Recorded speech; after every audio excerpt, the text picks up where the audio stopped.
തിരുവനന്തപുരം ജില്ലയിൽ പോത്തങ്കോട് എന്ന സ്ഥലത്ത് ഒരു കുന്നിന് മുകളിൽ സ്ഥിതി ചെയ്യുന്ന മണിമലക്കുന്ന് പാലസാണിത്. ഏകദേശം 100 വർഷത്തോളം ഈ പാലസിന് പഴക്കമുണ്ട്.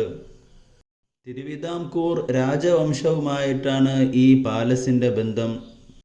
രാമവർമ്മ വലിയ കോയിത്തമ്പുരാൻ റാണി ശ്രീ സേതുലക്ഷ്മിഭായിയുടെ വേനൽക്കാല വസതിയായിട്ടാണ് ഈ പാലസ് 100 വർഷങ്ങൾക്ക് മുമ്പ് പണി കഴിപ്പിക്കപ്പെട്ടിട്ടുള്ളത്.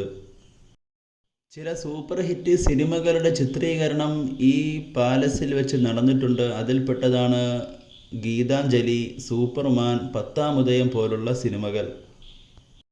ഈ പാലസിനെ ആരും ഏറ്റെടുത്തിട്ടില്ല. അതുകൊണ്ട് തന്നെ ആർക്കും ഏത് സമയം വേണമെങ്കിലും ഇങ്ങോട്ട് വരാവുന്നതാണ്. ഇതിൻ്റെ അകത്തേക്ക് പ്രവേശിപ്പിക്കുന്നതിന് പ്രത്യേക ടിക്കറ്റോ കാവൽക്കാരോ ഒന്നും തന്നെ ഇല്ല.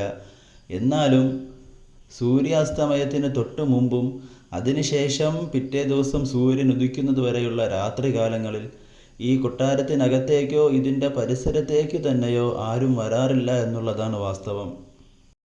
ഒരു മലമുകളിൽ കാടുകൾക്ക് നടുവിൽ കൂട്ടിനാരുമില്ലാതെ ഒറ്റയ്ക്ക് നിൽക്കുകയാണ് ഈ പാലസ്. ആരെങ്കിലും ഒരു തവണ വന്നിട്ട് തിരിച്ച് വീട്ടിലേക്ക് തിരിച്ചെത്തിയതിന് ശേഷം രാത്രികാലങ്ങളിൽ ഈ വീടിനെ, ഈ പാലസിനെ ഒന്ന് മനസ്സിൽ സങ്കല്പിച്ച് നോക്കിയാൽ ആ വ്യക്തിക്ക് മനസ്സിൽ പേടി തോന്നും. രാത്രി സമയങ്ങളിൽ ആ പാലസിലും പാലസിൻ്റെ പരിസരങ്ങളിലും എന്താണ് അവസ്ഥ എന്ന് കാര്യമോർത്ത്.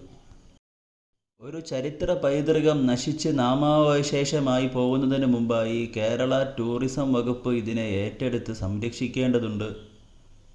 എന്തായാലും ഈ പാലസിനെ പറ്റിയുള്ള വിശേഷണങ്ങൾ എല്ലാവരും അറിയട്ടെ എന്ന് ആഗ്രഹിക്കുന്നു. അതുകൊണ്ട് എല്ലാവരും ഇത് മറ്റുള്ളവർക്ക് പങ്കുവെക്കുകയും അതുവഴി ഈ കൊട്ടാരം എന്നും ഇവിടെ തന്നെ നിലനിൽക്കട്ടെ എന്ന് ആഗ്രഹിക്കുകയും ചെയ്യുന്നു.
Ha ha ha ha ha ha ha!